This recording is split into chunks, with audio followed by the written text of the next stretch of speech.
جن کے آفیشل کی امریکہ CIA کے ذریعے سے دیگر انٹیلیجنس اداروں کے ذریعے سے جاسوسی کرواتا رہا ہے، ان کے موبائل فون اور ان کے کمپیوٹرز اور ان کے دیگر جو حساس دستاویزات ہیں ان تک امریکہ رسائی حاصل کرتا رہا ہے، جس پر امریکہ اور یورپ کے درمیان شدید لڑائی شروع ہو چکی ہے، یہاں تک کہ ناظرین کرام اب ان کے درمیان جو تعلقات ہیں وہ خراب ہونے جا رہے ہیں۔ یہ خبریں سامنے آ رہی ہیں، ڈنمارک کی جانب سے یہ اعلان کیا گیا ہے خفیہ ادارے کی جانب سے کہ امریکہ جاسوسی کرواتا رہا ہے یورپ کے کئی عہدیداروں کی۔ آپ جانتے ہیں ناظرین کرام امریکہ کی بہت سی فوجیں یورپ کے اندر موجود ہیں، لیکن یورپ کے اندر جب سے بریکسٹ ہوا ہے، برطانیہ یورپی یونین سے علیحدہ ہوا ہے، تب سے یورپ کے اندر اختلافات ہیں اور یورپ تباہی کی طرف جا رہا ہے۔ کئی ممالک ہیں یورپی یونین کے، یورپی اتحاد کے، وہ علیحدہ ہونا چاہتے ہیں، جس سے نیٹو کی طاقت ختم ہو رہی ہے، اور اسی طرح سے ناظرین کرام یہ جو یورپ کا اتحاد تھا جو دنیا کے خلاف حملہ آور تھا، اس اتحاد کو بھی ختم ہونے کے حوالے سے کافی اس حوالے سے خبریں سامنے آ رہی ہیں۔ ناظرین کرام اسی حوالے سے ایک خبر ہمارے پاس جو تازہ خبر ہے وہ یہ بھی سامنے آئی ہے کہ روس نے اپنی فوج میں اضافہ شروع کر دیا ہے اور نئی حکمت عملی کے تحت نئی ایڈوانس ٹیکنالوجی اڈاپٹ کی جا رہی ہیں اور نئی فوجی جو چھاونیاں ہیں، جو نئی تکنیک ہے، اسے استعمال کیا جا رہا ہے۔ اس حوالے سے نیٹو نے دھمکی دی ہے اور کہا ہے کہ یہ سب کچھ ہمارے خلاف ہو رہا ہے، اور کچھ خبریں ناظرین کرام یہ بھی سامنے آ رہی ہیں کہ رشیا ترکی کے ساتھ مل کر نیٹو کو تباہ کرنا چاہتا ہے، جس کا مطلب یہ ہے کہ امریکہ اور یورپ کے درمیان لڑائی ہے، اور اسی طرح سے ناظرین کرام روس اور جو نیٹو کے ممالک ہیں، یورپی ممالک ہیں، ان کے درمیان بھی لڑائی ہے، بیلاروس کے معاملے پر، یوکرائن کے معاملے پر، اور اسی طرح سے ناظرین کرام جو روس کی یورپی ممالک کے اندر جاسوسی ہے، اس حوالے سے جس طرح امریکہ یورپی ممالک کے اندر جاسوسی کر رہا ہے، اسی طرح سے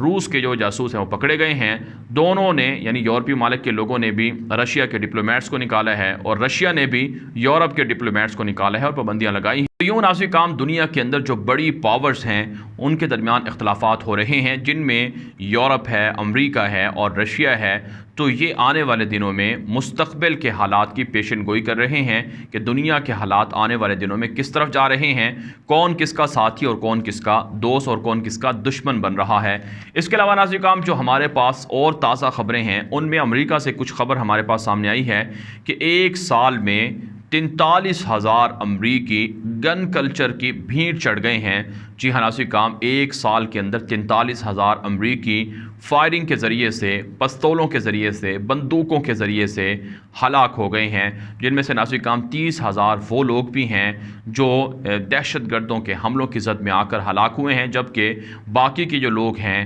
کہا جاتا ہے کہ وہ خودکشیاں کر کے ہلاک ہوئے ہیں۔ تو امریکہ جو دنیا کے اندر ہے خود کو سپر پاور کہتا ہے اور اپنے آپ کو دنیا کا پرامن ملک بتاتا ہے، وہاں پر یہ حالات ہیں کہ ایک سال میں یعنی 12 مہینوں میں 43,000 کے جو لوگ مر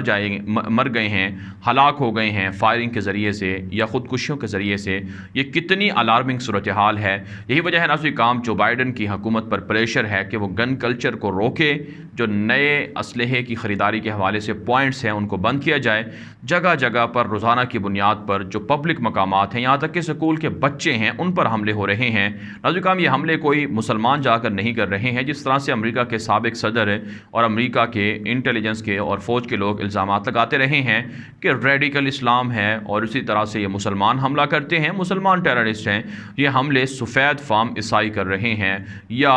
جو سیاہ فام لوگ ہیں وہ کر رہے ہیں، اور یہ امریکن نژاد لوگ حملے کر رہے ہیں، جس سے امریکہ کے اندر کے حالات واضح ہوتے ہیں کہ کیسے امریکہ تباہی کا سامنا کر رہا ہے، کیسے امریکہ جرائم کا سامنا کر رہا ہے، کیسے امریکہ کرائم کا والا ملک بن چکا ہے اور کیسے وہاں کے حالات خراب ہیں۔ پھر ناظرین کرام جو امریکہ کی جانب سے $753 ارب کا جو بائیڈن نے بجٹ پیش کیا ہے، اس پر بھی تنقید ہو رہی ہے کہ پینٹاگون فوج کو اتنا بڑا بجٹ کیوں دیا جا رہا ہے، جس سے صرف اور صرف امریکہ کو نقصان ہو رہا ہے۔ بیرون ممالک کے اندر فوجیں رکھ کر امریکہ کیا حاصل کر رہا ہے، یہ بھی ختم ہونا چاہیے، یہ بھی امریکی مطالبہ کر رہے ہیں۔ اس کے علاوہ ناظرین کرام ایک اور خبر سامنے آ رہی ہے کہ جو امریکہ کا سخت ترین حریف ہے شمالی کوریا، اس نے تقریباً 4,000 سے زائد ٹینک تیار کر لیے ہیں۔ نیشنل انٹرسٹ ایک میڈیا ہے، اس نے رپورٹ دی ہے کہ یہ لڑائی کے لیے تیار ہیں۔ آپ جانتے ہیں امریکہ ساؤتھ چائنا سی کے اندر جو ساؤتھ کوریا ہے اس کے ساتھ مل کر امریکہ چین کے خلاف جنگ شروع کرنا چاہتا ہے اور جاپان کو اپنے ساتھ ملائے ہوئے ہے، فلپائن کو ملائے ہوئے ہے، آسٹریلیا کو ملائے ہوئے ہے، جس کی وجہ سے حالات کافی گمبھیر ہیں۔ ساؤتھ چائنا سی کے بھی چین اور امریکہ کے درمیان جو مخاصمت ہے یہ بھی کسی بڑی جنگ کا ایک منظر بناتی ہوئی نظر آ رہی ہے۔ لہٰذا ناظرین کرام، دنیا کے اندر یہ جو حالات بدل رہے ہیں اس سے مسلمانوں کو آگاہ رہنا ضروری ہے۔ مسلمانوں کو ان حالات سے نمٹنے کے لیے تیار رہنا ہوگا کہ مڈل ایسٹ سے جو امریکی فوجیں نکل رہی ہیں کہیں یہ دوبارہ ساؤتھ چائنا سی کے اندر یا ساؤتھ ایشیا کے اندر پناہ لے کر یا وہاں پر اتار کر جہاں سے پاکستان اور دیگر ملکوں پر حملہ آور نہ ہوں، اس کے لیے تیار رہنا ہوگا، جاگنا ہوگا، بیدار رہنا ہوگا۔ ناظرین کرام، آج کے لیے اتنا ہی، اجازت دیجیے، اللہ حافظ۔